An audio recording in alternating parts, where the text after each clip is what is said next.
Jika seorang hamba telah menikah, maka ia telah menyempurnakan separuh agamanya. Separuh agama. Ya. Oleh karena itu, ia tinggal bertakwa kepada Allah, menjaga separuh yang tersisa saja. Loh, kok bisa menikah menjadi separuh agama? Karena memang mayoritas perusak kehidupan seseorang itu interaksi biologis dengan lawan jenis. Ya. Ini yang paling banyak merusak, terjerumus pada perzinahan. Dan agama datang mengajarkan untuk menikah. Supaya pelampiasannya benar. Allahu Rabbi wal Islamu dini wa Muhammadan Rasulullah. Assalamualaikum warahmatullahi wabarakatuh. Alhamdulillah. Selalu saja kita memuji Allah subhanahu wa ta'ala sebagai orang muslim. Dengan penuh keyakinan bahwasanya Alhamdulillah adalah kalimat penghubung antara kita dengan Allah subhanahu wa ta'ala. Dan kita terhitung sebagai orang yang bersyukur kepadanya atas segala nikmat yang dilimpahkan kepada kita. Dan akhirnya segala kebutuhan tentu dengan kalimat Alhamdulillah ini akan dipenuhi oleh Allah subhanahu wa ta'ala. Sebagaimana sudah sangat jelas dalam firman-Nya, A'udzu billahi minasyaitonir rajim, la in syakartum la azidannakum wa la in kafartum inna 'adzabi lasyadid. Kalau kalian bersyukur aku akan tambahkan nikmat itu, ya. Dan kalau kalian kufur sungguhnya siksaku sangat pedih.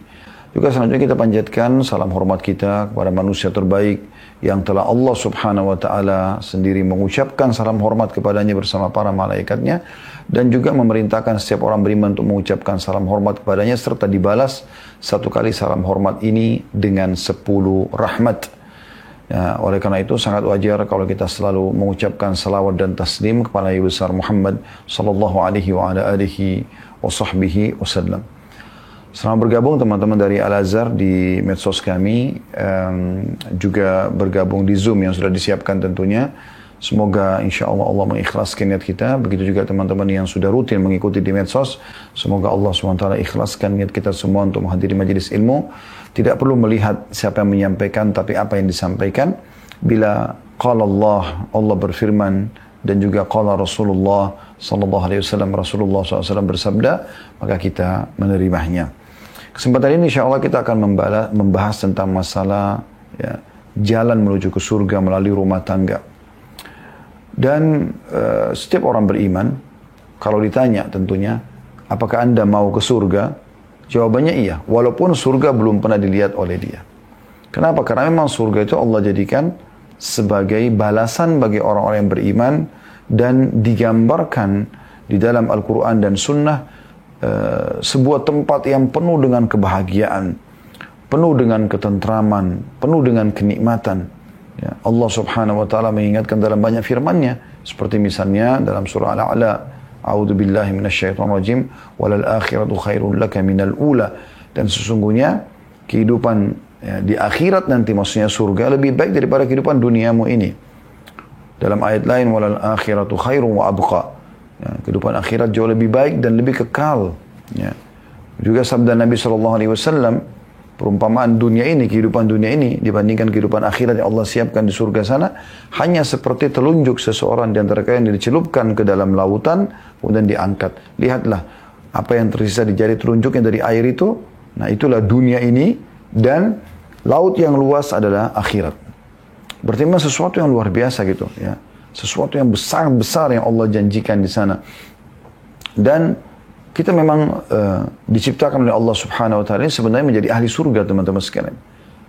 Tidak ada orang muslim yang tidak tahu, kecuali memang betul-betul jauh dari agama, tentang bagaimana Nabi Adam AS, manusia pertama yang Allah ciptakan dari tanah. Begitu juga dengan istrinya Hawa AS, Allah masukkan ke dalam surga. Kemudian Allah turunkan di muka bumi untuk menjalankan tugas sebagai khalifah di muka bumi, ya. Dan akan kembali ke surga. Kita semuanya akan dikembalikan ke sana. Tapi kembali ke sana itu harus diikuti dengan ketaatan kepada Allah subhanahu wa ta'ala selama di dunia. Allah telah tentukan umur seseorang di antara kita untuk kita gunakan maksimal dalam ibadah. Dan Allah terapkan atau tetapkan dalam Al-Quran surah Az-Zariyat, surah nomor 51 ayat 56 tentang tujuan hidup kita. Keberadaan kita di muka bumi ini, kalau kita tanyakan untuk apa saya ada di sini, maka jawabannya ini. A'udzu billahi minasyaitonir rajim, wa ma khalaqtul jinna wal insa illa liya'budun. Aku tidak ciptakan jin dan manusia kecuali untuk beribadah kepadaku. Jadi tujuan memang untuk sholat, untuk puasa, untuk ibadah-ibadah yang memang akhirnya akan membawa kita ke dalam surga, gitu kan? Dan menjauhi semua apa yang Allah larang, karena orang-orang yang melanggar akan Allah hukum dengan neraka. Di dalam sebuah hadis yang sahih, Allah SWT berfirman kepada surga, kau adalah rahmatku yang aku berikan balasan kepada hamba-hamba yang patuh. Dan Allah SWT berfirman kepada neraka, kau adalah siksaku yang aku hukum orang-orang yang membangkang dan melanggar. Baik, kita kerucutkan bahasan kita ke judul kita tentang masalah rumah tangga, ya, meraih surga melalui rumah tanggaku. Ya, artinya ada satu wadah yang sangat memudahkan kita sebenarnya untuk meraih surga Allah Subhanahu wa taala, dan seluruh ibadah bisa kita kerjakan di dalam wadah itu. Dan itulah rumah tangga. Itulah rumah tangga. Dan Allah menjadikan pernikahan antara laki-laki dan perempuan akhirnya membangun rumah tangga ini sebagai tanda-tanda kebesarannya. Kita akan buka ceramah kita ini dengan firman Allah Subhanahu wa taala. Teman-teman bisa membuka dalam surah Ar-Rum. Surah Ar-Rum, surah nomor 30 ayat 21. Ya, silakan dibuka Ar-Rum surah nomor 30 ayat 21. Bunyinya, A'udzu billahi minasyaitonir rajim, wa min ayatihi an khalaqa lakum min anfusikum azwaja. An khalaqa lakum min anfusikum azwajan litaskunu ilaiha wa ja'ala bainakum mawaddatan wa rahmah inna fi dzalika laayatin liqaumin yatafakkarun. Artinya, dan di antara tanda-tanda kekuasaannya, kekuasaan Allah, N-nya besar, kata ganti Allah kalau Anda lihat terjemahannya ya, ialah dia menciptakan untukmu istri dari jenismu sendiri, manusia dengan manusia, ya, supaya kamu cenderung dan merasa tentram kepadanya. Artinya ada rasa suka, kemudian akhirnya terjadi interaksi biologis, ya. Dan dengan terjadi interaksi biologis, maka ada kehamilan dan ada populasi manusia yang merupakan sebuah sistem yang Allah sudah buat, harus ada populasi manusia, gitu. Dan dijadikan di antara kamu rasa kasih dan sayang. Kapan kita bisa dapatkan ini? Kalau menjalankan rumah tangga sesuai dengan apa yang Allah ajarkan, ya. Yaitu menjalankan masing-masing kewajiban sebagai suami istri, ya, sebagai orang tua dan anak, gitu kan. Kemudian setelah itu, ya, yang tentunya Allah bebankan. Kemudian setelah itu, bagaimana seseorang kalau sedang menghadapi permasalahan dari karakter pasangan, dari kekurangan-kekurangan, maka yang salah minta maaf, yang benar memaafkan. Maka rumah tangga itu akan penuh dengan kasih dan sayang. Sesungguhnya pada demikian itu, kata Allah, di pernikahan sebagai terbentuk rumah tangga itu terdapat tanda-tanda kebesaran Allah bagi kaum yang berfikir. Bagi kaum yang berfikir. Jadi dari ayat ini Allah Subhanahu wa taala menjadikan rumah tangga itu sebagai wadah, ya, menunjukkan tanda-tanda kebesarannya, dan akhirnya kita bisa melakukan ketaatan kepada Allah dan ujung-ujungnya masuk ke dalam surganya Allah. Baik teman-teman sekalian, kita coba, ya, dalam pembukaan juga ini kita renungi beberapa hal, ya. Yang pertama, rumah tangga itu memang sebuah wadah, ya, sekaligus kegiatan yang sangat bernilai, yang mendatangkan semua jenis kesuksesan dan kebahagiaan. Begini maksudnya, kalau seandainya ada orang tampan sekali, cantik sekali, laki-laki dan perempuannya, masing-masing punya kelebihan paras wajah, poster tubuh, segala macam. Ada juga orang yang sukses secara ekonomi, kaya raya sekali. Ada juga orang yang sukses di jenjang akademik, sampai S2, S3, ya. Ada juga mungkin orang sukses misalnya di jabatan, ya. Dia punya jabatan yang tinggi di pemerintahan misalnya. Semua itu teman-teman sekalian bisa langsung jatuh nilainya dan dianggap kesuksesan dia semu di mata masyarakat saat ada pertanyaan yang muncul, sudah menikah atau belum? Kalau dia bilang belum, jawaban belum saja, sudah cukup di mata masyarakat atau di mata manusia secara umum, berarti orang ini masih punya kekurangan, ya. Padahal dia sangat tampan, sangat cantik, ya. Bahkan mungkin muncul pertanyaan dari orang-orang, kenapa ya? Ada kekurangan apa nih? Nah, ada sesuatu yang tersembunyi nih. Bisa muncul berbagai macam persepsi negatif. Walaupun dia sudah sampai jenjang tertinggi akademiknya, walaupun sampai jenjang tertinggi, level tertinggi di perusahaan yang dia bekerja atau di pemerintahan dari jabatannya, ya, walaupun dia sudah melimpah ruah hartanya. Saya subhanallah secara pribadi juga berapa kali ketemu dengan orang kaya raya secara ekonomi. Tapi saya tidak sengaja nanya misalnya, Masya Allah ada berapa anaknya? Oh, saya belum menikah Ustaz. Muncul tiba-tiba dalam pikiran saya, belum menikah. Ada apa sebenarnya? Apa masalahnya? Ya. Dari sisi lain, kalau seandainya ada orang yang mungkin biasa saja teman-teman sekalian paras wajahnya. Ya kalau kita ngomong pas-pasan mungkin ya. Tidak tampan, kalau laki-laki tidak cantik. Mungkin jenjang pendidikannya tidak tinggi. Mungkin jabatannya tidak ada. Ya. Mungkin tidak ada hartanya. Tidak ada jenjang pendidikannya. Tapi subhanallah, sosok ini muncul seorang perempuan misalnya dari sebuah kampung, gendong anak. Dan pada saat ditanya, anaknya ya bu? Dia mengatakan iya. Subhanallah, di saat itu orang anggap orang ini punya prestasi dan kesuksesan. Kenapa? Karena sudah menikah. Itu fitrah. Kenapa? Karena memang Allah subhanahu wa ta'ala menjadikan pernikahan tanda-tanda kebesarannya. Ya. Itu prestasi kesuksesan sebenarnya. Saat seorang laki-laki bisa menjadi status suami atau status ayah, ya pada saat sudah punya anak. Seorang wanita menjadi status istri dan sudah punya anak menjadi status ibu. Itu prestasi tertinggi. Ketika seorang laki-laki mungkin biasa saja orangnya secara fisik, tapi ternyata ada istrinya di sebelahnya, ada anak-anaknya jalan bersama dia. Subhanallah, kekurangan fisiknya itu bisa hilang di mata orang. Ataupun mungkin tidak punya jenjang pendidikan atau harta, tapi orang berpikir orang ini sudah menikah.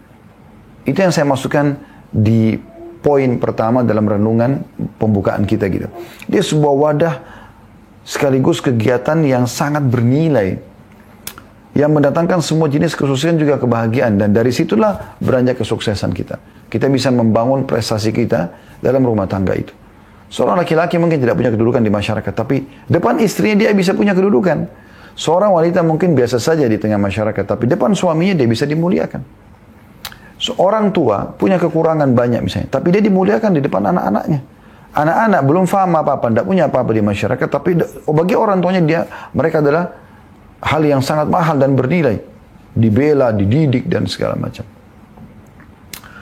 Yang kedua, sebuah wadah rumah tangga itu dan kegiatan yang sangat tepat melampiaskan semua jenis kebutuhan biologis.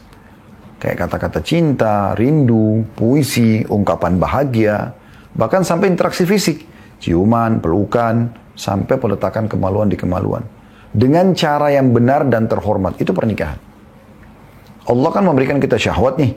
Kita pasti punya hawa nafsu, ingin interaksi sama lawan jenis kita. Ingin menatap, ingin ngobrol, ingin memegang, menjamah, ingin mencium, ingin memeluk, ingin meletakkan kemaluan di kemaluan. Karena setiap laki-laki pemilik sperma, dia akan punya fitrah ingin menumpahkan spermanya. Karena itu bibit manusia. Dan setiap wanita juga berangan-angan ada sperma yang masuk ke rahimnya, kemudian dia hamil dan dia punya anak. Ya. Sehingga dia berstatus istri dan ibu gitu kan. Nah di saat kita butuh itu, Allah siapkan wadah, yaitu pernikahan. Rumah tangga ini. Sehingga akhirnya seseorang punya cara untuk mengungkapkan semua kebutuhan biologisnya. Anda lihat banyak anak muda banyak pacaran untuk apa? Untuk pengungkapan ini sebenarnya. Ya. Ada potensi dalam diri dia yang harusnya dia ungkapkan, tapi dia salah.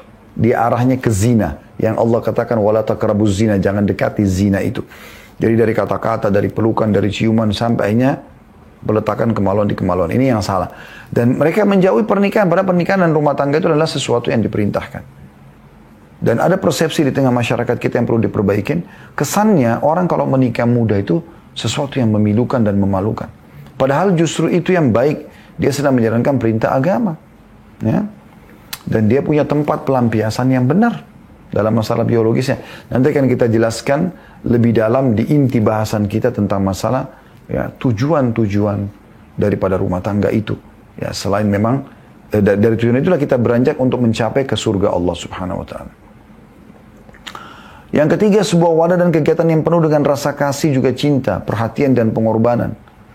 Disitulah saatnya seorang laki-laki melakukan pengorbanannya, ya. Karena cinta itu isinya adalah pengorbanan dan pengabdian.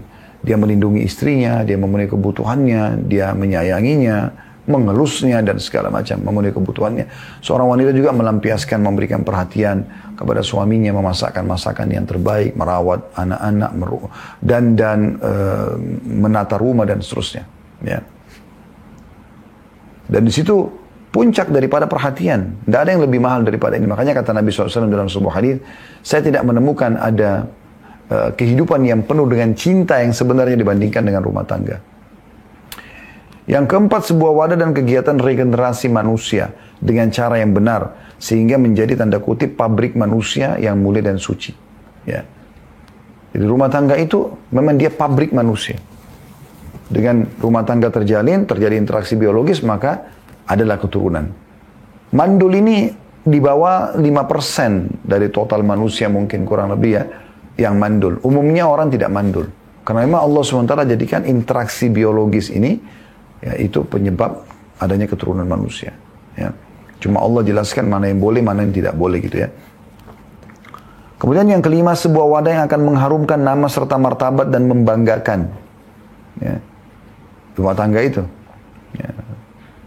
Ini istri saya, ini suami saya, ini anak saya. Orang jadikan sebagai ajang bangga. Dan Allah mengatakan itu. Tafakhurum bainakum dalam Al-Quran.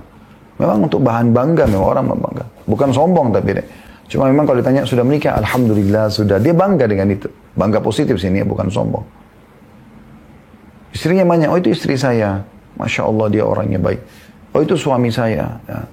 Ini anak saya. Anak-anak, ini orang tua saya. Gitu. Yang keenam, sebuah wadah yang akan melahirkan pemimpin beriman kepada Allah yang Maha Suci. Karena lahir sesuai anjuran Allah dan dibesarkan di tangan orang-orang beriman. Artinya dari rumah tangga itulah nanti, karena yang menikah ini yang menjadi suami dan istri adalah orang-orang yang beriman sama Allah, maka juga akan nanti lahir generasi-generasi yang beriman kepada Allah. Dan rumah tangga adalah wadah yang terbaik untuk itu. Kemudian yang ketujuh, sebuah wadah dan kegiatan yang merupakan salah satu dari tanda keberadaan dan kebesaran Sang Pencipta Allah. Ya, karena Allah berikan kita syahwat, tadi kita bisa lampiaskan dan kita sudah bacakan surah Ar-Rum ya. Yang terakhir, yang kedelapan, sebuah wadah dan kegiatan yang merupakan jalan tanda kutip tol, jalan tol. Anda tahu jalan tol tidak ada lampu merah ya. Ya. Dia bisa langsung dinamakan jalan tol karena dia langsung bisa mempercepat jalur kita ke tujuan ya. Yang akan membawa ke surga, tempat kebanggaan dan tujuan utama serta terakhir semua orang beriman. Selain menikah adalah perintah Sang Pencipta juga ladang meraih pahala yang paling mudah dan melimpah. Ya, nanti akan kita jelaskan lebih jauh masalah itu ya. Karena memang saya sebagai suami misalnya, dengan saya berikan perhatian cukup buat istri saya penuhi kebutuhannya, makanannya, minumannya, pakai nafkah secara umum, maka saya mendapatkan infak terbaik. Karena kata Nabi SAW dalam sebuah hadis, dinar yang kau keluarkan untuk fakir miskin, dinar yang kau keluarkan untuk jihad, dinar yang kau berikan untuk pembebasan budak, dan dinar yang kau keluarkan untuk keluargamu jauh lebih besar pahalanya. Seorang suami nggak usah repot-repot cari tempat sedekah. Walaupun dia dianjurkan sedekah di tempat lain, tentunya ke masjid, rumah anak yatim, dan seterusnya. Tapi depan mata dia kalau sudah berumah tangga, istrinya dan anaknya adalah ajang pahala terbesar. Ya. Kemudian juga seorang istri sama. Bagaimana dia melayani suaminya. Satu orang ini saja. Dia maksimalkan melayani, dia bertutur kata yang santun. Karena Allah Subhanahu wa Ta'ala. Anda pernah dengar bagaimana riwayat Khadijah radhiyallahu anha pada saat di kota Mekah, dia melihat Nabi SAW masuk dalam rumah dan saking cintanya pada suaminya, dia sampai tahu apa yang Nabi SAW butuhkan walaupun Nabi belum bicara. Bisa tahu Nabi, suamiku lagi lapar atau tidak dari raut wajahnya, lagi sedih atau tidak. Dan dia berusaha selalu hadir dalam kehidupan Nabi SAW. Sehingga pada saat itu Jibril datang secara khusus menyampaikan, hai Muhammad, ini Khadijah sebentar lagi akan datang membawakan makanan kesukaanmu. Ya. Sampaikan pada dia kalau dia datang, kalau Allah Sang Pencipta mengirim salam kepadanya. Dan sampaikan juga kepadanya kalau aku juga Jibril kirim salam padanya. Dan sampaikan pula, kalau karena perbuatannya ini Allah akan berikan dia istana di surga yang terbuat dari intan berongga yang tidak terdengar kebisingan di dalamnya. Kenapa? Karena Khadijah nggak pernah buat kebisingan di rumahnya. Begitulah wanita mukminah. Saling mengejar surga dari pasangan. Ya. Orang tua pada anak, dididik anaknya semaksimal mungkin, hafal Quran, belajar agama, ya, masuk ke lembaga-lembaga pendidikan agama. Semua tujuannya untuk anaknya menjadi anak-anak yang berbakti sama orang tuanya. Orang anak-anak berlomba-lomba mengejar pahala dari orang tuanya dengan cara berbakti. Ya kan? Maka ini teman-teman sekalian semua hal yang bisa kita jadikan sebagai ajang kita ya, dalam mengejar surga Allah Subhanahu wa taala. Ada banyak motivasi dalam Islam ya untuk melakukan pernikahan dalam Islam ya, sehingga akhirnya kita membangun rumah tangga itu. Dan akhirnya kita meraih surga.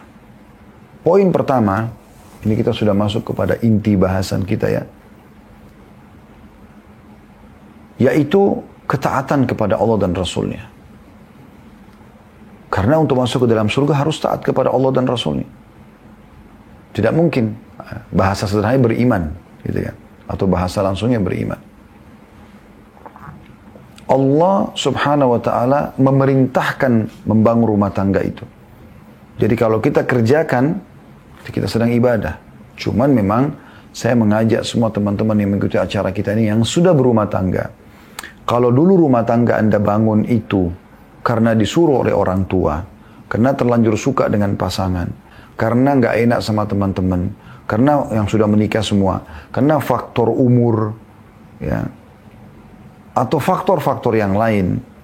Kalau karena itu Anda menikah, Anda ubah detik ini, di media ini yang Anda sedang ikutin sekarang, Anda ubah niat Anda. Niatnya karena Allah dan Rasulnya yang perintahkan. Itu poin penting. Agar mulai dari akad nikah sampai Anda meninggal semuanya pahala. Saya menganggap dia sebuah wadah itu. Wadah pahala raksasa yang besar sekali. Gitu. Rasulnya begini. Kalau seandainya teman-teman berpuasa Ramadan. Atau mungkin hari ini ada yang puasa Senin misalnya. Kalau Anda niat puasa dari sahur sampai nanti azan maghrib insya Allah. Ya. Semoga Allah mudahkan kita berbuka puasa dengan yang halal dan juga Allah terima sebagai pahala yang sempurna ya. Maka jedah waktu ini dari subuh sampai maghrib Anda berada di sebuah wadah, bahtera kalau saya bahasakan, kapal yang penuh dengan pahala. Apapun aktivitas Anda lagi tidur, Anda lagi ngobrol, Anda hadir majelis ilmu seperti ini, itu ada pahalanya sendiri. Kalau Anda majelis ilmu, kalau Anda tidur, niat menguatkan tubuh juga ada pahalanya sendiri. Atau Anda cari rezeki yang halal juga ada pahalanya sendiri. Tapi umumnya Anda sedang berada di sebuah wadah namanya puasa. Walaupun Anda duduk saja, tidak beraktivitas yang umumnya seperti tadi kami sampaikan, maka tetap dicatat pahala. Ada pahala puasa itu karena Anda sedang menunggu. Setiap detiknya ada pahala yang di sisi Allah SWT. Bisa ditangkap pesannya. Nah, begitu juga dengan rumah tangga. Dari mulai akad nikah sampai Anda meninggal dunia, ini akan menjadi sebuah bahtera pahala. Wadah pahala yang sangat besar. Tapi niatnya karena Allah dan Rasulnya. Dasarnya adalah firman Allah SWT dalam surah An-Nisa. Surah nomor 4 ayat 3. A'udzu billahi minasyaitonir rajim. Wa in khiftum alla tuqsitu fil yatama fankihu ma taba lakum minan nisa'i mathna wa thulatha wa ruba'. Fa in khiftum alla ta'dilu fawahidatan aw ma malakat aymanukum dzalika adna alla ta'ulu. Al-ayat artinya, jika kamu khawatir tidak mampu berlaku adil terhadap hak-hak perempuan yatim bila mana kamu menikahinya, maka nikahilah perempuan lain selain yatim yang kamu senangi 2, 3, atau 4. Ini kan masalah poligami, tapi ada perintah untuk menikah. Ya, nikahilah kata Allah. Akan tetapi jika kamu khawatir tidak akan mampu berlaku adil, nikahilah seorang saja atau hamba sahaya perempuan yang kamu miliki. Yang demikian itu lebih dekat untuk tidak berbuat zalim. Tapi saksi bahasan kita adalah nikahilah perempuan. Ya, disuruh menikah. Demikian pula dalam surah An-Nur. Anda bisa lihat ini landasan hukumnya ya. Surah An-Nur surah nomor 24 ayat 32. Yang bunyinya a'udzubillahi minasyaitonir rajim. Wa ankihul ayama minkum was-salihin min ibadikum wa imaikum iyakunu fuqara yughnihimullahu min fadlih wallahu wasi'un alim. Yang artinya nikahkanlah orang-orang yang masih membujang di antara kamu Yang belum orang tua yang punya anak gadis, anak bujang nikahkan. Ya. Atau ada yang melamar anak-anak kita, terima, nikahkan mereka. Nikahkanlah orang-orang yang masih membujang atau menyendiri di antara kamu dan juga orang-orang yang layak menikah dari hamba-hamba sahayamu. Hamba sahaya ini budak yang bisa diperjualbelikan. Nikahkan mereka. Walaupun kita butuh tenaganya untuk bekerja bersama kita. Tidak disamakan hamba sahaya dengan pegawai, tapi pegawai juga sama. Ada yang masih bujang, motivasi mereka untuk menikah. Kalau perlu pemimpin perusahaan membiayai pernikahan mereka. Cari pahala di situ. Baik laki-laki maupun perempuan, kata Allah. Tidak ada bedanya, yang masih membujang sama. Jadi bujang sama gadis kita Indonesia istilahnya. Sama semuanya, nikahkan mereka. Jika mereka miskin, kan banyak orang, kenapa belum nikah? Saya masih belum punya kemampuan. Allah sudah bilang 1400 tahun yang lalu. Jika mereka miskin, Allah akan memberi kemampuan, kekayaan kepada mereka. Dengan karunia-Nya, rezeki dari Allah. Allah maha luas pemberiannya dan maha mengetahui. Tapi ingat, nikahnya karena Allah dan Rasulnya. Ini penting. Juga selain dua ayat ini kembali kepada hadis Nabi SAW yang disebutkan oleh Al-Baihaqi di jilid 7 halaman 78 dan disahihkan oleh Syekh Albani di nomor 1782. Sabda Nabi SAW kalau lebih terjemahannya, nikah adalah bagian dari sunnahku, barang siapa menolak sunnahku maka bukan dari golonganku. Membangun rumah tangga itu adalah sunnahku. Ya. Maka siapa yang menolak sunnahku, nggak mau nikah-nikah, nggak mau bangun rumah tangga, maka bukan dari golonganku, bukan dari kaum muslimin. Menikahlah karena sungguhnya aku akan membangga-banggakan jumlah kalian kepada umat lain pada hari kiamat. Dan jangan kalian seperti pendeta Nasrani. Kenapa? Karena di agama Nasrani, kalau makin dekat dengan Allah istilah bagi mereka ya, jadi pendeta atau jadi pastor, mereka tidak perlu menikah. Ini keliru. Justru makin dekat dengan agama, makin harus pastikan dia menikah. Ya. Juga sabda Nabi SAW di dalam hadis Bukhari nomor 5066, Muslim 1402, Tirmidzi 1087. Kata Nabi SAW, saya langsung terjemahnya saja, wahai sekalian anak muda. Ya. Barang siapa yang di antara kalian mampu, sudah mampu, sebaiknya ia menikah. Segera menikah. Karena menikah akan lebih menjaga pandangan dari yang haram, juga menjaga kesucian kemaluannya. Dan siapa yang belum mampu sama sekali betul-betul tidak mampu, maka dia harusnya berpuasa karena itu akan menjadi tameng baginya. Pensyarah kitab Tuhfatul Ahwadhi, ya, syarah Tirmidzi berkata, Ibnu Taimiyah berkata, al-ba'u, dalam hadis ini kan, tadi saya langsung terjemahkan, tapi bahasa Arabnya begini, ya ma'syarasy syabab man istata' minkumul ba'ah. Wahai sekalian anak muda, siapa yang sudah ba'ah? Tadi terjemahannya adalah mampu. Apa sih mampu itu? Kata beliau asalnya adalah dari bahasa arba, berarti biologis. Yang diambil dari kata al-maba'ah yang juga berarti tempat tinggal. Jadi di sini kemampuan teman-teman bukan finansial. Bukan sudah punya ijazah S1 atau S2. Ya. Bukan karena sudah kaya dan sudah bertitel atau punya jabatan. Tapi mampu biologis. Si laki-laki sudah siap menuangkan spermanya. Si perempuan siap menerima sperma sehingga hamil dan jadi ibu nantinya. Si laki-laki juga ini akan jadi ayah. Maka diistilahkan dengan ba'ah.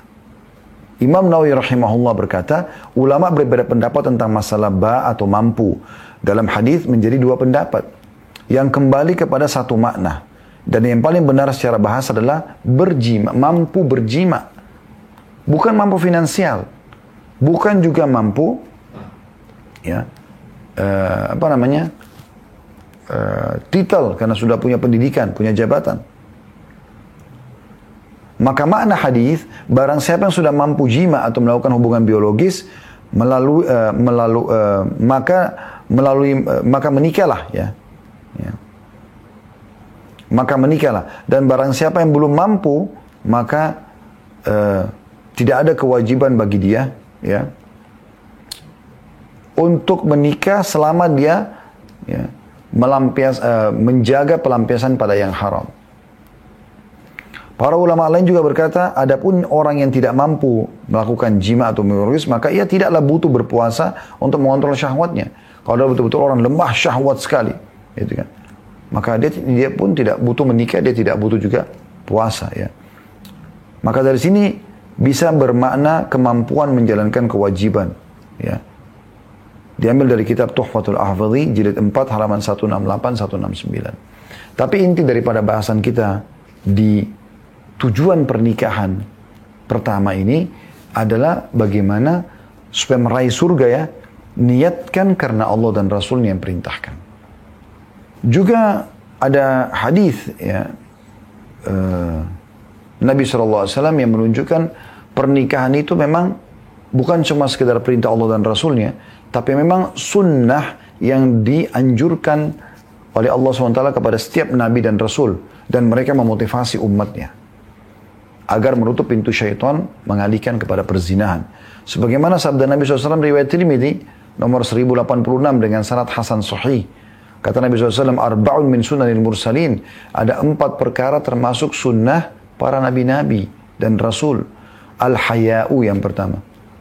Punya rasa malu. Melakukan perbuatan dosa kepada Allah. Malu mengambil haknya orang lain. Yang kedua, watta'attur. Menggunakan wangi-wangian. Menjaga kebersihan dan kerapian. Yang ketiga, wassiwak. Membersihkan mulut dengan siwak. Dan yang keempat, wan nikah. Dan nikah. Ya. Ini berarti memang bukan main-main ini. Perintah agama. Ya. Perintah agama. Kemudian tujuan yang kedua, teman-teman sekalian, adalah penyempurnaan agama. Jadi selain daripada memang dilakukan karena ketaatan kepada Allah dan Rasulnya, juga Anda perlu tahu, kalau Anda sudah menikah, tadi saya sempat sebutkan dalam pembukaan kita, dia wadah panen pahala, wadah kesuksesan, gitu kan. Kenapa? Karena Nabi SAW bersabda, orang yang sudah menikah itu dia telah menyempurnakan setengah agamanya. Sesuai dengan sabda beliau dalam hadis yang disebutkan oleh Syekh Al-Albani dalam silsilah hadis sahihah di nomor 626, kata Nabi SAW, "Idza tazawwaja al-'abdu faqad istakmala nisfa ad-din falyattaqillaha fi ma baqi." Ya, jika seorang hamba telah menikah, maka ia telah menyempurnakan separuh agamanya. Separuh agama. Ya.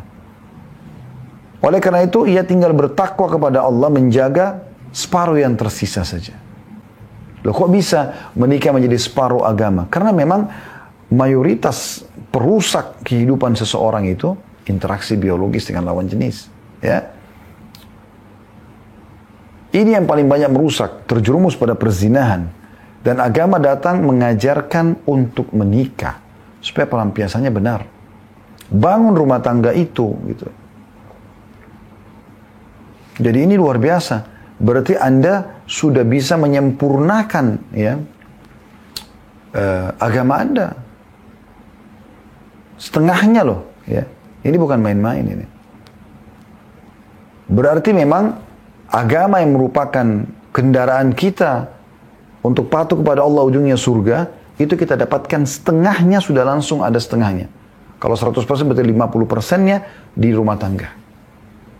Sisanya di luar rumah. Berarti kalau Anda tidak menikah, Anda harus mengejar semua 100% di luar rumah. Itu repot. Setengahnya sudah Anda aman di dalam rumah. Tinggal berbuat baik, interaksi yang baik antara suami istri. Anak sama orang tua sama anak. Selesai. Tambah lagi dengan kerabat. Kalau mau dilebarkan di sekitar kita dari rumah tangga itu, maka secara otomatis sudah sangat cukup untuk mendapatkan pahala dan masuk ke dalam surga. Gitu. Kemudian yang ketiga, sebab masuk ke dalam surga sendiri. Kenapa? Karena selamat dari yang haram. Beranjak daripada sabda Nabi SAW riwayat Tirmidzi 24 nomor 2411, Al-Hakim jilid 4 nomornya atau halamannya 357, disahihkan oleh Syekh Al-Albani dalam As-Sahihah nomor 1782. Ya. Itu berbunyi kata Nabi SAW, "Man waqahu Allahu syarra tsnaini walijal jannah." Barang siapa yang dipelihara oleh Allah dari dua keburukan, ya, atau dari keburukan dua perkara, niscaya dia pasti masuk surga. Ma baina lihyai wa ma baina rijlai. Apa yang berada di antara dua pipinya, lisannya. Dia kontrol, dia tidak berbicara kecuali yang Allah ridhoi saja. Zikir, doa, baca Quran, ilmu, nasihat ya kepada orang itu kan. Maka dan juga yang berada di antara dua pahanya, kemaluannya, maka pasti dia masuk surga. Nah, di sini menjaga kemudian bagaimana menikah, membangun rumah tangga, nggak bisa, nggak. Dan ini jelas sekali. Poin keempat yang menjadikan rumah tangga penyebab yang mengantar kita ke surga, yaitu adanya perkenalan dan perluasan hubungan. Karena makin banyak kita interaksi dengan orang, maka makin banyak kesempatan kita untuk menasihatin mereka atau mendukung perbuatan ma'rufnya atau kebaikannya, dan kalau ada salah kita luruskan atau nahi mungkar. Allah subhanahu wa ta'ala menjelaskan dalam surah Al-Hujurat, surah nomor 49 ayat 13, dalam poin ini, A'udzu billahi minasyaitonir rajim, Al-Hujurat surah nomor 49 ayat 13. Ya ayyuhan nasu inna khalaqnakum min dzakarin wa untha wa ja'alnakum syu'uban wa qabaila lita'arafu inna akramakum 'indallahi atqakum innallaha 'alimun khabir. Yang artinya, hai manusia, sungguhnya kami menciptakan kamu dari laki-laki dan perempuan dan menjadikan kamu berbangsa-bangsa dan bersuku-suku supaya kamu saling kenal mengenal dengan cara pernikahan di sini ya. Salah satunya dengan pernikahan. Sesungguhnya orang yang paling mulia di sisi Allah, atau orang yang paling mulia di antara kamu di sisi Allah, ialah orang yang paling bertakwa, yang paling patuh kepada Allah dalam interaksi bermasyarakat itu. Sesungguhnya Allah maha mengetahui lagi maha mengenal. Ya. Dan Anda juga perlu tahu ya, pada saat Anda berumah tangga, teman-teman sekalian, kita bukan hanya sama pasangan kita. Ya, ada sebagian orang pada saat berumah tangga, dia menjadi suami atau menjadi istri, dia merasa eksklusif. Dia nggak mau interaksi dengan keluarga pasangannya, gitu kan. Dia nggak mau tahu tentang masalah mertuanya, masalah iparnya. Kecuali memang ada masalah pelanggaran agama yang terjadi dari mereka, gitu. Tapi kalau tidak, Anda harus tahu, tidak mungkin Anda hapus status orang tua pasangan Anda dari pasangan Anda. Walaupun mertuanya cerewet misalnya, mertuanya melakukan perbuatan-perbuatan yang kurang baik, itu tetap orang tua pasangannya. Nggak mungkin bisa dihapus. Itu resiko Anda menikah sama anaknya, gitu kan. Kemudian yang kelima, teman-teman sekalian, adalah kita bisa mendapatkan ketentraman jiwa. Tentram nanti hanya dalam beribadah gitu. Tentram dalam melakukan ibadah, ya. Karena kebutuhan dasar biologi sudah terpenuhi. Yang tadi dikatakan melengkapi setengah agama, ya. Dan bisa memastikan masuk ke dalam surga karena interaksi biologis yang halal. Otomatis kita akan tinggalkan insya Allah perbuatan yang haram, ya. Dan juga Allah berikan kita di situ ketentraman jiwa ini. Selain masalah pelampiasan biologis, kita juga kalau tentram di rumah, penataan rumah istri bersih, rapi, wangi. Suami juga pada saat mau sholat nyaman, ya. Dia pun kalau mau sholat nyaman. Suami coba memberikan tempat tinggal yang terbaik buat istrinya, pakaian yang terbaik, mukena yang terbaik. Maka tentram kan dalam beribadah, ya. Allah menggambarkan itu dalam surah Ar-Rum, surah nomor 30, 21 tadi sudah kita bacakan, tapi saya ulangi lagi. A'udzu billahi minasyaitonir rajim wa min ayatihi an khalaqalakum min anfusikum azwajan litaskunu ilaiha wa ja'ala bainakum mawaddatan wa rahmah inna fi dzalika laayatin liqaumin yatafakkarun. Dan di antara tanda-tanda kebesaran Allah adalah Dia menciptakan dari jiwamu sendiri pasanganmu. Jadi kita nggak boleh menikah sama jin, melampiaskan sama hewan, naudzubillah, seperti sebagian orang-orang non muslim yang melampiaskan biologisnya pada hewan-hewan. Ini nggak boleh gitu kan. Agar kamu merasa tentram padanya.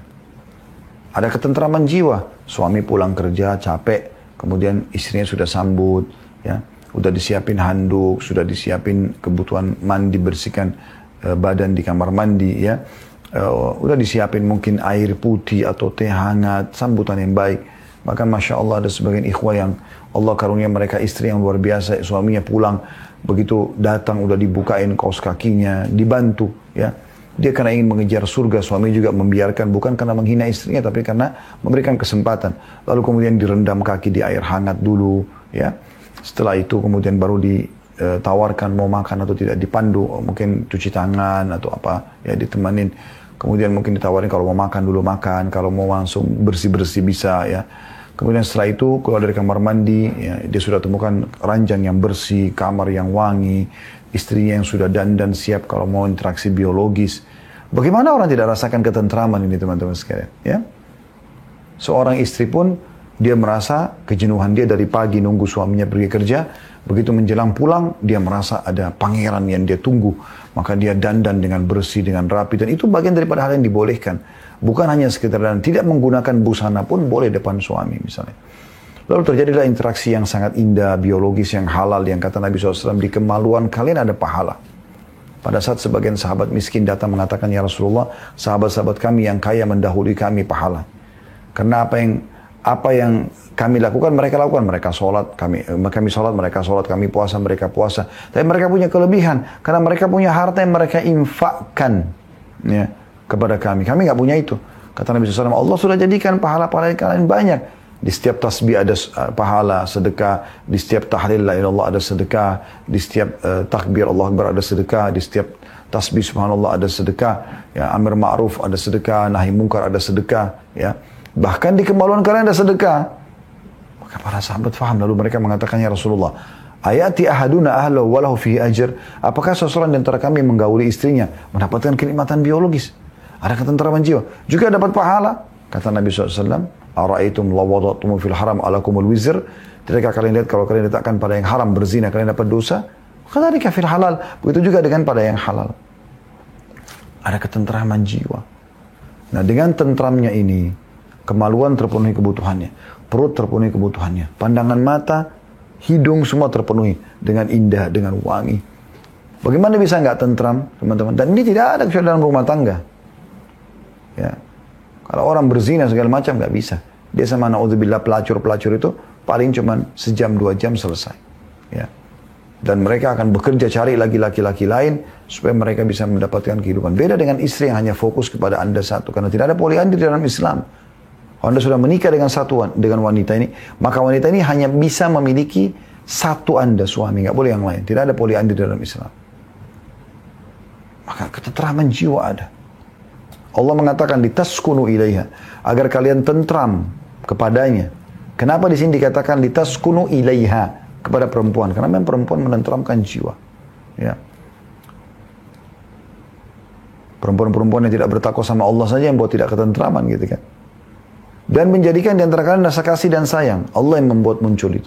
Rasa rindu, kangen, telepon-teleponan, kirim foto antara suami istri tentunya. Dan seterusnya ini bisa.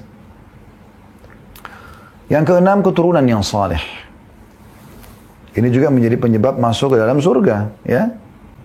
Karena anak-anak yang saleh yang mendoakan kita kebaikan, bahkan semua perbuatan baik anak, walaupun orang tuanya tidak mengajarkan, misal ayah ibunya orang yang jauh dari agama, tapi mereka sekolahkan anaknya di sekolah Islam, sehingga anaknya jadi patuh kepada Allah. Sholat, puasa, tutup aurat, cari pendapatan halal dan segala macam. Orang tuanya panen. Karena kata Nabi SAW, semua yang kalian lakukan akan ada jadi sumber pahala bagi kalian. Dan termasuk anak kalian adalah hasil kalian. Apalagi kalau orang tuanya sangat peduli. Memang memperhatikan setiap suapan makan dan setiap tegukan air yang masuk dalam tubuh anaknya harus yang halal. Maka semua itu akan dipanen pahala oleh orang tua. Sampai kepada pakaiannya, pendidikannya, transportasi, semuanya orang tuanya yang biayai, maka dia akan panen pahala. Sampai dalam sebuah hadis kata Nabi SAW, nanti akan ada orang hari kiamat datang, diberikan pahala sangat banyak bergunung-gunung sampai bisa mengangkat dia di derajat tinggi di surga. Maka dia bingung, dia mengatakan kepada para malaikat, ini dari mana ini? Saya nggak pernah rasa buat ini gitu. Maka kata para malaikat, ini istighfar anakmu untukmu. Coba bayangkan. Bagaimana bisa dapat anak yang bisa istighfar seperti ini kalau bukan dari pernikahan? Kalau dari zina nggak ada hubungannya, nggak ada penisbatan nama, kan itu.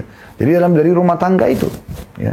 Allah berfirman tentang masalah keturunan yang baik ini, ya, yang bisa didapatkan dari rumah tangga dalam surah An-Nahl, surah nomor 16 ayat 72 yang berbunyi, A'udzubillahi minasyaitonirrajim, wallahu ja'ala lakum min anfusikum azwajan wa ja'ala lakum min azwajikum banina wa hafadhah wa razaqakum minat thayyibat afabil batili yu'minuna bi ni'matillahi hum yakfurun. Allah menjadikan bagi kamu istri dari jenis kamu sendiri, ya, dari manusia sama manusia, tempat pelampiasannya, dan menjadikan bagimu dari istri kamu itu anak-anak dan cucu-cucu, dan memberimu rezeki dari yang baik-baik. Allah buat kita, ya, supaya tahu mana halal mana haram, sehingga kita mengejar rezeki yang baik saja. Maka mengapa mereka beriman kepada yang batil dan mengingkari nikmat Allah? Kenapa mereka masih mau berzina? Kenapa mereka masih mau cari pendapatan haram sementara Allah sudah siapkan wadah yang halal? Kemudian juga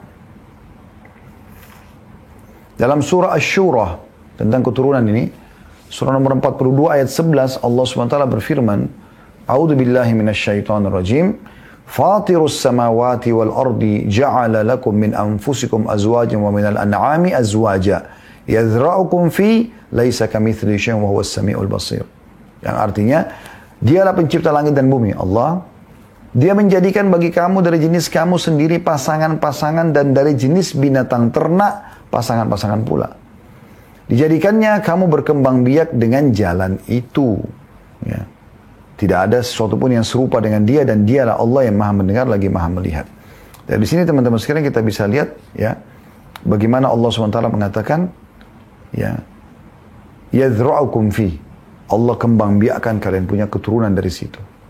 Ma'aqil bin Yasar radhiyallahu anhu berkata, seseorang laki-laki datang kepada Nabi SAW dan mengatakan, aku mendapatkan seorang wanita yang memiliki kedudukan dan kecantikan. Hanya saja dia mandul, nggak bisa punya anak. Apakah boleh aku menikahinya? Kata Nabi SAW, jangan. Kemudian orang tersebut datang kedua kali memohon lagi agar Nabi SAW izinkan dia menikah dengan wanita yang dia sukai karena cantik dan kedudukannya, tapi mandul.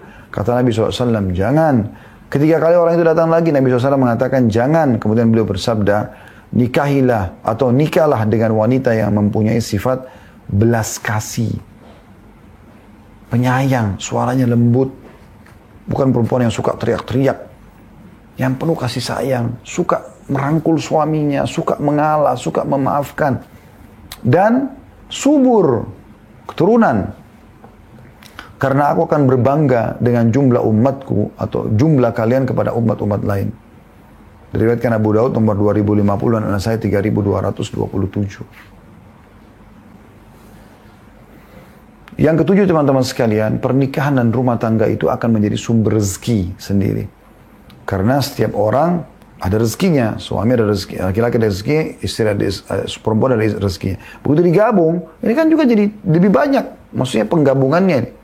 Yang tadinya masing-masing sekarang dengan berumah tangga digabungkan. Dan Nabi SAW menjamin itu. Akan diberikan kemampuan, kekayaan, dipenuhi kebutuhan bagi orang yang menikah. Tapi ingat syaratnya yang awal tadi kita sebutkan. Karena Allah dan Rasulnya. Perhatikan sabda Nabi SAW dalam hadits riwayat Tirmidzi nomor 1352. Dan juga diriwayatkan oleh Ibnu Majah 1512. Dan dihasankan oleh Syekh Albani dalam Al-Mishkah nomor 3089. Kata Nabi SAW, salasatun haqqun 'ala Allahi a'unuhum. Ada 3 golongan pasti Allah bantu mereka. Pasti Allah penuhi kebutuhannya. Al-mukatibul ladzi yuridul ada. Mukatib ini yang mau yang mau supaya menebus dirinya, ya. Jadi kalau zaman dulu ada masa perbudakan, kalau ada seorang budak dimiliki oleh seseorang, dalam Islam ini ya, kita bicara Islam, kalau hukum lain mungkin mereka punya hukum berbeda. Tapi kalau budak itu, dia mau bebasin diri, dia mengatakan pada majikannya, saya mau bebasin dari keterbudakan. Apa syaratnya? Majikannya bilang, kau harus bayar 10 juta. Dia bilang, baik saya bayar, tapi dengan cara saya cicil ya, 1 juta sebulan. Majikannya mengatakan iya, maka 10 bulan dia akan bebas, gitu kan. Ini namanya mukatib. Kalau ada orang mau bebaskan dirinya dari keterbudakan, Allah pasti tolong dia untuk bisa bebas. Karena memang asalnya manusia bukan perbudakan. Tapi zaman dulu tuh biasanya kalau orang lagi jalan, tidak kayak sekarang. Sekarang kan sudah aman ya. Ada media segala macam sorotin. Ada orang mau buat kriminal, menahan mobil orang kah, membajak pesawat kah, atau apa saja, atau kereta api. Pasti ketahuan gitu ya. Dan akan disoroti dunia. Ada banyak pihak keamanan akan berhentikan itu. Tapi zaman dulu tidak. Anda keluar pakai kuda sama unta di tengah jalan, dia bisa dirampok orang. Dan pada saat dirampok, langsung dibawa ke pasar budak, dijual. Coba bayangin. Ya. Dulu terjadi seperti itu. Nah di sini kalau ada orang yang jadi budak, dia mau bebas sendirinya, Allah pastikan tolong. Yang kedua, وَالنَّاكِهُ الَّذِي يُرِيدُ الْعَفَافِ. Orang yang menikah, membangun rumah tangga karena ingin menjaga kesucian dirinya. Dia nggak mau berzina, dia mau nikah. Pasti Allah tolong, Allah kasih ke rezeki. Jadi sumber rezeki rumah tangga itu. Dan yang ketiga, wal mujahid fisabilillah, orang yang berperang di jalan Allah. Ya. Kemudian yang kedelapan, penyelamat dari yang haram. Menikah itu. Karena kan yang memasukkan dalam surga kan kita jauh yang haram. Karena kalau kita buat haram, kita masuk ke dalam neraka. Pernah terjadi satu hari dalam hadis riwayat Muslim nomor 1403, baginda Nabi SAW lewat dan beliau tertarik melihat seorang wanita. Ini bukan satu kesalahan ya. Tapi ini fitrah yang terjadi pada saat itu. Allah ingin mengeluarkan sebuah hukum. Tiba-tiba kata para sahabat Nabi SAW langsung menuju ke rumah salah satu istrinya. Sehingga saya Zainab waktu itu radhiyallahu anha. Lalu Nabi SAW melampiaskan biologis, lalu kemudian beliau keluar. Lalu beliau berkata kepada para sahabat yang menunggu beliau di depan rumah, "Idza nadhara ahadukum ila mahasinil mar'ah falyati ahla fa innama ma'aha ma ma'aha." Kalau seseorang yang kalian melihat kecantikan seorang wanita, lalu dia tertarik gitu, maka hendaklah ia segera menggauli istrinya. Mendatangi istrinya atau menggauli. Sebab apa yang dimiliki oleh orang itu sama yang dimiliki oleh istrinya. Maksudnya ujungnya kemaluannya sama. Berarti orang kalau sudah punya istri, sebesar apapun syahwat yang sedang mengganggu dia tinggal lampiaskan, selesai. Tertutup pintu haram itu. Dan itu satu hal yang luar biasa. Ya, satu hal yang luar biasa. Oleh karena itu banyak sekali motivasi para ulama tentang masalah pernikahan ini. Membangun rumah tangga ini. Agar memang ujungnya bisa meraih surga Allah subhanahu wa ta'ala. Abdullah bin Mas'ud berkata radhiyallahu anhu, seandainya aku ini tahu bahwa ajalku tinggal 10 hari lagi. 10 hari lagi aku akan mati nih. Ya. Niscaya aku ingin pada malam-malam yang tersisa tersebut, aku ditemani oleh seorang istri yang tidak berpisah dariku. Karena bisa berkasih sayang, bisa meraih pahala dari situ. Diriwayatkan oleh Ibnu Abi Syaibah jilid 4 halaman 128, Abdul Razak nomor 10.382, atau tepatnya di jilid 4 halaman 170. Begitu juga Imam Ahmad ditanya oleh seorang laki-laki mengatakan, apakah seseorang diberi pahala bila mendatangi istrinya sedangkan dia sedang tidak bersyahwat? Dia lagi malas, tapi istrinya sudah dandan segala macam. Ya. Apakah tetap bisa ada pahalanya? Atau istri juga sedang tidak bicara apa-apa, tapi boleh nggak kira-kira orang lakukan itu tanpa ada syahwat pun? Apa kata Imam Ahmad? Iya. Demi Allah. Imam Ahmad bersumpah. Dia mengatakan karena ia bisa niat menginginkan anak. Itu juga pahala sendiri. Atau ia bisa mengatakan ini adalah wanita muda, mengapa aku tidak memberinya pahala? Dia tidak butuh, istrinya mungkin butuh. Dia tidak butuh, mungkin suaminya butuh. Ya. Ada pahala. Ini statement para ulama luar biasa. Maisarah berkata, seorang tabi'in, bercerita tentang Taus. Taus ini namanya Zakwan. Taus ini burung merak ya. Karena tampannya orang ini Zakwan, rahimahullah, seorang ulama tabi'in yang masyhur. Sampai kalau dia pakai baju bersih, dia selalu wangi, penampilannya rapi, berilmu, saking kaya, berkumpul banyak hal pada dia, maka dipanggil Taus. Maisarah berkata, Taus berkata kepadaku, ya, Maisarah muridnya Taus, gitu kan. Taus berkata kepadaku, engkau benar-benar harus menikah. Atau aku akan mengatakan kepadamu seperti yang dikatakan Umar radhiyallahu anhu kepada Abu Zawaid. Nah, Abu Zawaid ini seorang tabi'in juga yang belum menikah. Lalu Umar tahu. Umar pernah menegurnya. Umar mengatakan kepada Abu Zawaid, tidak ada yang menghalangimu untuk menikah kecuali kelemahan atau banyak dosa. Jadi orang yang sengaja menunda pernikahan itu gak mau bangun rumah tangga justru karena ada dosanya, dia harus beristighfar kepada Allah. Gitu kan? Atau kelemahan imannya.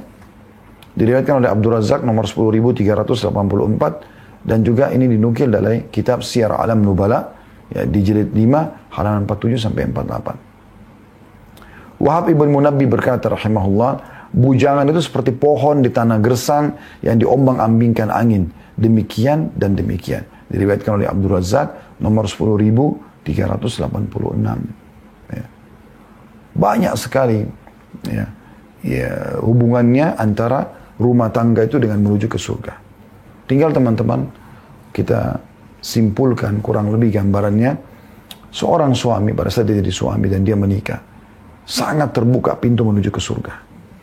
Dia cukup berbuat baik sama istrinya. Ya, sebagaimana tadi hadis Muslim sudah kita sebutkan, Nabi SAW mengatakan dinar yang kau keluarkan untuk jihad, dinar yang kau keluarkan untuk pembebasan budak, dinar yang kau berikan kepada fakir miskin, dinar yang kau berikan kepada istri dan anakmu, keluargamu, jauh lebih besar pahalanya. Dan waktu seorang sahabat yang lain dalam riwayat Muslim juga berkata, ya Rasulullah, saya punya 1 dirham. Siapa yang 1 dinar? Siapa yang saya kasih ini? Kata Nabi SAW, sedekah buat dirimu dulu, kebutuhan dasarmu. Kalau saya masih punya Rasulullah, anakmu, anak. Kalau saya masih punya Rasulullah, istrimu, coba bayangkan. Berarti kan sumbernya itu disuruh ke situ. Kalau masih ada, berikan kepada pembantumu. Kalau masih ada Rasulullah, kau lebih tahu setelah itu. Seorang suami bisa mengejar itu. Istrinya benar dia tinggal dukung, istrinya salah dia tinggal ingatkan. Kan gitu. Apalagi kalau sudah punya anak-anak, sumber pahalanya luar biasa gitu. Dan anak-anak adalah amal jariah buat kita. Apapun yang kita ajarkan dan dia lakukan dari satu doa, satu ayat Al-Quran, tata cara sholat, bertutup aurat misalnya, kebaikan-kebaikan jujur, amanah dan seterusnya, maka itu semua berpahala. Sumber bagi orang tua. Begitu juga dengan seorang istri. Bayangkan sabda Nabi SAW ini luar biasa sekali ya. Saya melihat ini hadis harus betul-betul dijadikan tolok ukur dan pegangan oleh setiap wanita gitu ya. Kata Nabi SAW, perempuan manapun ya, yang menjaga 5 waktu sholatnya, kemudian ya,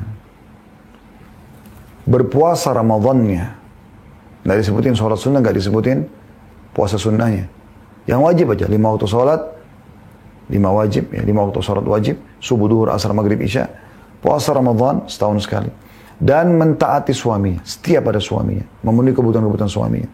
Kecuali pada saat meninggal, dia boleh pilih dari 8 pintu surga yang mana dia mau masuk. Coba, siapa yang bisa mengatakan rumah tangga bukan meraih, tujuan untuk meraih surga? Setelah hadis seperti ini. Melayani suami, sholat 5 waktu, puasa Ramadan, haknya Allah, ya. Kemudian layani suami dengan baik. Minumannya, makanannya, biologisnya, penataan rumah, jaga anak-anak. Udah mati masuk surga. Dari 8 pintu surga dia boleh pilih, bayangkan. Artinya dia boleh pilih derajat tertinggi di surga. Itu kan satu hal yang luar biasa itu. Ya. Harusnya semua itu memikirkan masalah ini.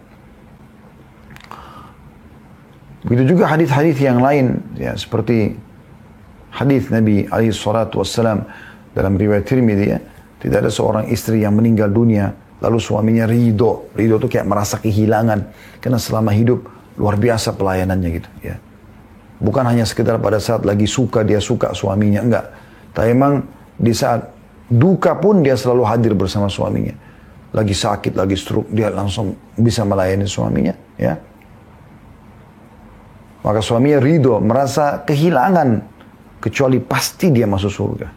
Kecuali pasti dia masuk surga. Oleh karena itu datang juga peringatan Nabi SAW kepada setiap wanita, harus hati-hati. Kata Nabi SAW, aku diperlihatkan neraka paling banyak penghuninya kaum wanita. Karena mereka kufur. Lalu ditanya oleh beberapa sahabat, ya Rasulullah, apakah mereka kufur kepada Allah? Kata Nabi SAW, tidak. Karena mereka memungkiri pemberian dan kebaikan suami. Sampai bila seseorang berbuat baik padanya seabad, ya, lalu ia melihat satu kesalahan, maka istri itu akan berkata, aku belum pernah melihat kebaikan darimu selamanya. Atau tidak pernah melihat kebaikan satupun darimu. Hadis riwayat Bukhari nomor 29 dan Muslim 907. Jadi satu sisi kita disuruh mengejar surga dari pasangan, sisi yang lain juga kita, ya, berhati-hati karena jangan sampai kita bengkalikan kewajiban kita sehingga akhirnya bisa menjadi penyebab justru masuk ke dalam api neraka. Allahu a'lam.